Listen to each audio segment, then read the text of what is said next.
¿Fui a la marcha? Claro que fui a la marcha. ¿Y qué vi? Bueno, muchas cosas que en los periodistas le hemos informado. Pero también, ¿qué fue esta marcha? Bueno, este es el tema de mi columna Historia de lo Inmediato de este martes Sin embargo, en el canal Sin embargo al aire, también de Sin embargo. Y bueno, es entre mapaches y oligarcas.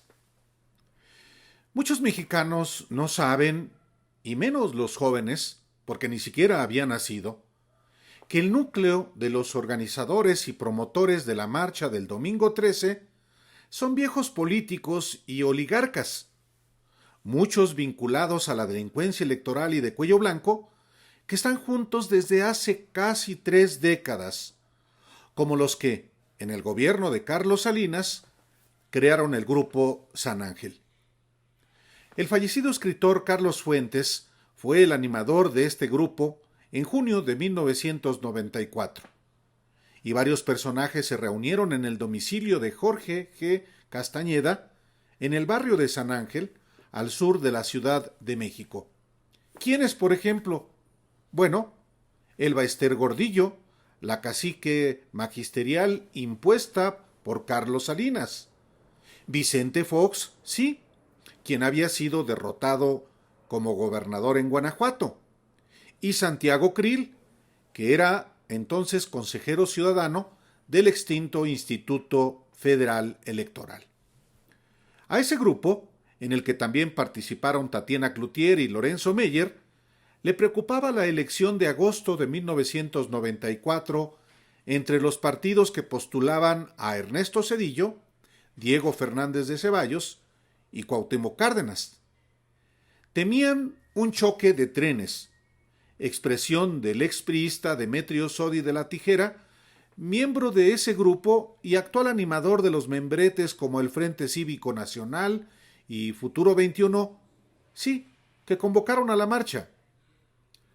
Tal choque no ocurrió porque el aparato estatal impuso a Zedillo, en cuya campaña participó Claudio X González. Pero la elección exhibió el agotamiento del sistema electoral controlado por el gobierno, que ese año cedió incorporando al Consejo General del IFE, creado en 1991 por Salinas, a varios ciudadanos, entre ellos a Krill, al periodista Miguel Ángel Granado Chapa, al actual fiscal electoral José Agustín Ortiz Pinchetti y a José Goldenberg, el orador único en la marcha del domingo. De esa elección derivó la reforma electoral de 1994, con un Consejo General de 9 consejeros presididos por Goldenberg, que organizó las elecciones de 1997, cuando por primera vez en la historia del PRI perdió la mayoría en la Cámara de Diputados, y la del 2000, cuando Fox fue electo presidente de México, el primero no priista. Ambos procesos electorales no estuvieron exentos de prácticas de defraudación electoral y hasta en la Cámara de Diputados se trató de dar un golpe de Estado legislativo, cuando, por cierto, Ricardo Monreal obedecía a Zedillo. Pero finalmente el PRI admitió las derrotas porque en realidad estaba afianzada la relación con el PAN desde Carlos Salinas. La honda crisis de credibilidad en los órganos electorales, en el INE y en el IFE en particular, que prevalece hasta ahora, comenzó en 2003, cuando terminaron su periodo los consejeros de consenso presididos por Goldenberg, y se repartieron el PRI y el PAN las 9 posiciones, con Luis Carlos Ugalde como presidente impuesto por Elba Ester Gordillo y el magnate, su jefe, Jesús Reyes Heroles. ¿Qué más pasó en esos años? Bueno, es importante recordarlo porque hay jóvenes que no lo saben y viejos que no quieren que se sepa. ¿Qué más pasó en esos años? Es importante recordarlo porque hay jóvenes que no lo saben y hay viejos que no quieren que se sepa, porque ese episodio condujo a la fraudulenta elección del 2006 y desde entonces, hace casi 2 décadas, esos partidos son los que controlan la estructura electoral de todo el país.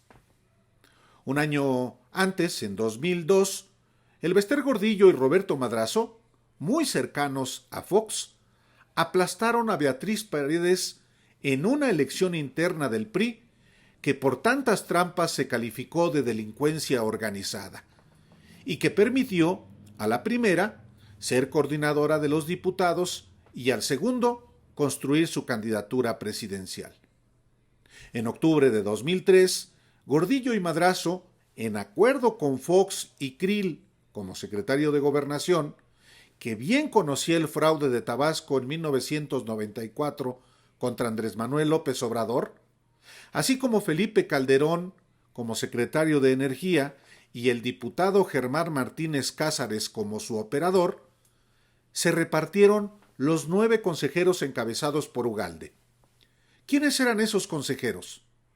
Por el PRI, además de Ugalde, Alejandra Latapí Renner, empleada del Consejo Coordinador Empresarial; Virgilio Andrade, amigo de Luis Videgaray y quien sería secretario de la Función Pública de Enrique Peña Nieto; Marco Antonio Gómez Alcántar, representante del PRI ante el IFE en 1994; y María de Lourdes López, consejera en Coahuila.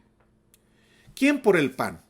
Bueno, Teresa González Luna Corbera, nieta de uno de los fundadores de ese partido, y Arturo Sánchez Gutiérrez, compadre del ex consejero panista Juan Molinar Orcasitas, así como Rodrigo Morales Manzanares y Andrés Albo Márquez, amigos íntimos de Felipe Calderón. Germán Martínez se ufanaba desde entonces. Yo puse a los consejeros electorales. Entre Roberto Campa y yo los amarramos, dijo en referencia al que era entonces operador electoral del Bester Gordillo y que sería candidato presidencial en el 2006 por el PANAL, el partido de la profesora, y quien actualmente es vicepresidente del grupo FEMSA. Tal reparto faccioso fue criticado en su momento hasta por José Goldenberg, aunque minimizó que esos personajes pudieran ser correas de transmisión de los partidos y menos aún permitir un fraude. Textualmente expresó: yo no creo que se puedan alterar los procesos electorales mexicanos. Yo no lo creo. Dijo este mismo personaje que negó que haya habido fraude en la elección de Salinas en 1988. Ese reparto faccioso se repitió cuando fue designado sustituto de Luis Carlos Ugalde, Leonardo Valdés Zurita, impulsado por el PRI, partido que también promovió a Lorenzo Córdoba, primero como consejero y luego como presidente del nuevo INE a propuesta de Enrique Peña Nieto. Y claro, Ciro Murayama, integrantes los dos del grupo de Goldenberg, fueron sus asesores, y cuyo jerarca es Héctor Aguilar Camín, director de la revista Nexos. Yo, como tantos asistentes a la marcha, incluido el propio Claudio X González, con quien yo caminaba a distancia, no escuché el discurso de Goldenberg. Lo leí más tarde y encontré un texto insincero. La descripción de un INE impoluto y además un sistema electoral perfecto, a merced del dictador. Quizás sin proponérselo, la oposición ha encontrado por fin en Goldenberg a su candidato presidencial para el 2024, con el que irían, no sería ninguna novedad, los oligarcas ligados a Claudio X González y los mapaches electorales como el Bester Gordillo, Margarita Zavala, Roberto Madrazo, Vicente Fox, Felipe Calderón, Alejandro Alito Moreno, Ulises Ruiz, entre tantos.